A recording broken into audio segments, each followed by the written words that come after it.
Salut tout le monde, on se retrouve aujourd'hui pour le book haul du mois de juillet. Donc je vous le fais un peu plus tôt que d'habitude parce que cette semaine en fait j'ai travaillé toute la semaine, mon repos ça a été le samedi et du coup je n'ai lu qu'un seul livre.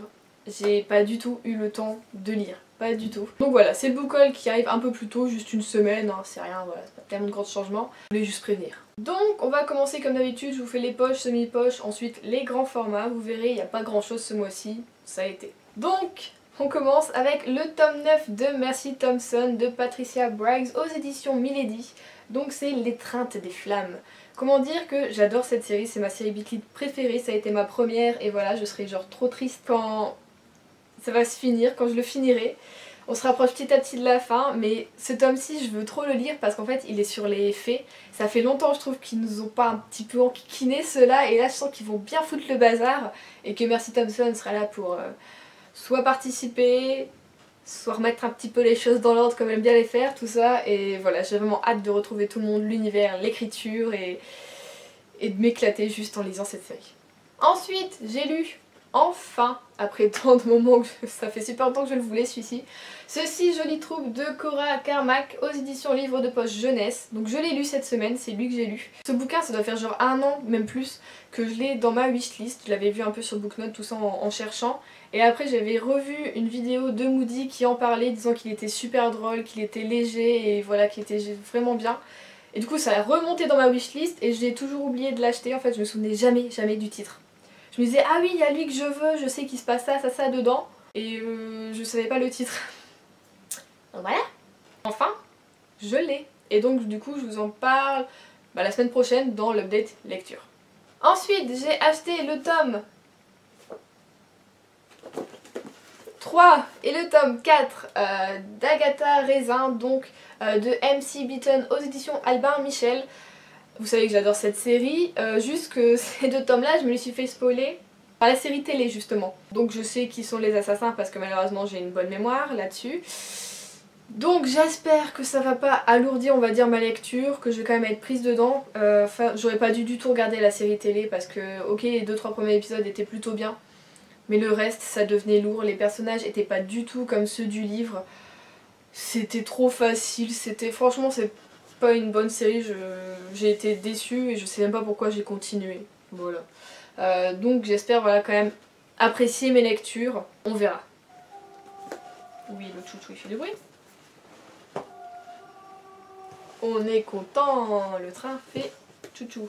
Alors au boulot on a un petit peu une éthique de recyclage, donc tout ce qui est service presse souvent on aime bien les mettre en gratuit soit en salle de pause soit à la sortie du boulot et j'ai trouvé celui-ci en salle de pause, il m'a donné envie, donc c'est Les Inséparables de Stuart Nelder aux éditions Albin Michel, donc c'est une épreuve non corrigée et il est sorti apparemment le 3 mai en librairie et quand j'ai lu le synopsis, franchement ça m'a donné envie.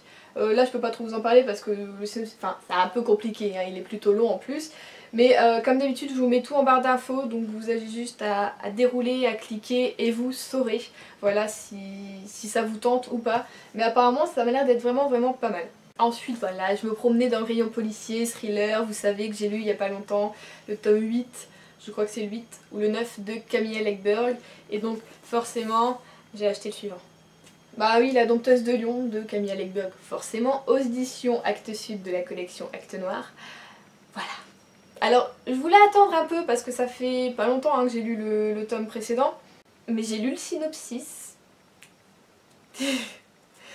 J'en ai presque eu des frissons, en fait ça m'a trop donné envie de relire, de replonger dans l'univers, de revoir tous les personnages d'Ada Falbaka, de réenquêter, mais voilà le synopsis quand je l'ai lu j'ai eu envie même de lire tout de suite quoi, de m'asseoir dans le rayon et de voilà de commencer. Donc je laisse un petit peu de temps, je vais peut-être le lire la semaine prochaine, enfin ce sera courant août ça c'est sûr parce qu'en ce moment j'ai envie de lire du thriller, du policier. Et ça correspond tout à fait voilà, à ce que j'aime et je sais que ça va me plaire parce que c'est du Camilla Legberg et que là l'histoire vraiment ça va être énorme je crois et j'ai juste voilà trop hâte de le lire. Ah pourquoi j'ai rigolé? C'était le petit rire hyper niais et ah j'aime pas.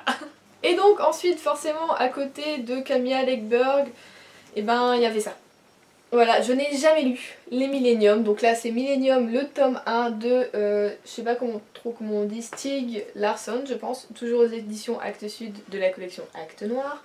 Donc voilà, je n'ai jamais lu les Millennium, je ne me suis jamais lancée là-dedans. J'ai toujours vu voilà, les couvertures où la fille m'a toujours fait penser à la fille de la famille Addams.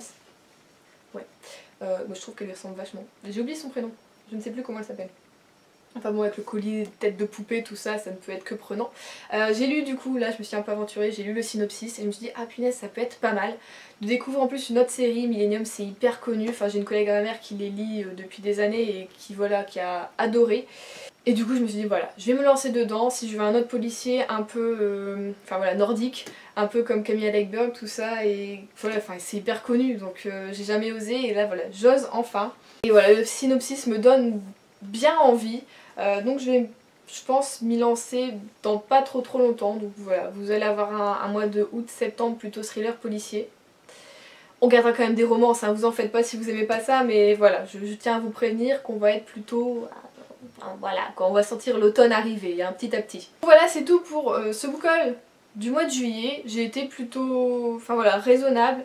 Maintenant je fonctionne comme ça, je me fais plus, enfin voilà, j'ai plus peur pour ma palle qu'elle soit grande ou petite. Voilà, de toute façon elle reste à peu près pareille à chaque fois parce que j'achète souvent autant de livres que je lis. Donc ça tourne assez dans ma palle. J'ai envie de fonctionner comme ça, je fonctionne maintenant au coup de cœur. Si j'ai envie d'acheter, j'achète. J'ai pas envie d'acheter du mois, j'achète pas. Je me prends pas la tête. C'est vraiment, je fonctionne à l'instinct.